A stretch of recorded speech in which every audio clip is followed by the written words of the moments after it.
નમસ્કાર દર્શક મિત્રો, ચરોતર બ્રેકિંગ ઇન્ડિયામાં આપનું સ્વાગત છે।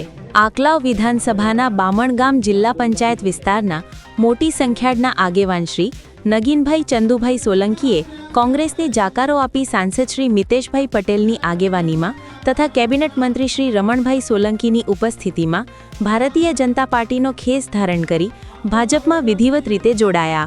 અમિત ચાવડાના નજીકના માનવામાં આવતા નગીનભાઈ સોલંકી છેલ્લા 25 વર્ષ સુધી ગામના સરપંચ તરીકે સેવા આપી ચૂક્યા છે, તેમજ તેઓ પૂર્વ તાલુકા પંચાયત પ્રમુખ તરીકે ફરજ બજાવી ચૂક્યા છે અને 15 વર્ષ સુધી એપીએમસીના ડિરેક્ટર તરીકે પણ મહત્વપૂર્ણ યોગદાન આપ્યું છે। આ પ્રસંગે શ્રી ગુલાબસિંહ પઢિયાર, આંકલાવ તાલુકા પ્રભારી શ્રી સુનિલભાઈ શાહ, તાલુકા મહામંત્રી શ્રી અલ્પેશભાઈ, શહેર પ્રમુખ શ્રી મિહિરભાઈ શાહ, મહામંત્રી શ્રી સંજયભાઈ, શ્રી શંભુભાઈ સહિત અનેક આગેવાનો અને કાર્યકરો ઉપસ્થિત રહી શુભેચ્છાઓ પાઠવી હતી।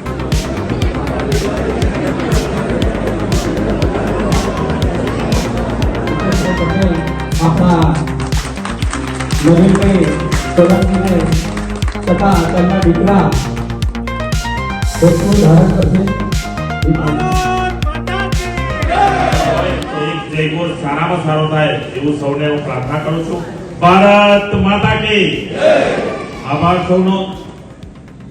આ જિલ્લાના હંમેશા દરેકના વિકાસ કામોમાં જેમની અગ્રણી ભૂમિકા રહી છે એવા આદરણીય સાંસદ શ્રી મિતેશભાઈ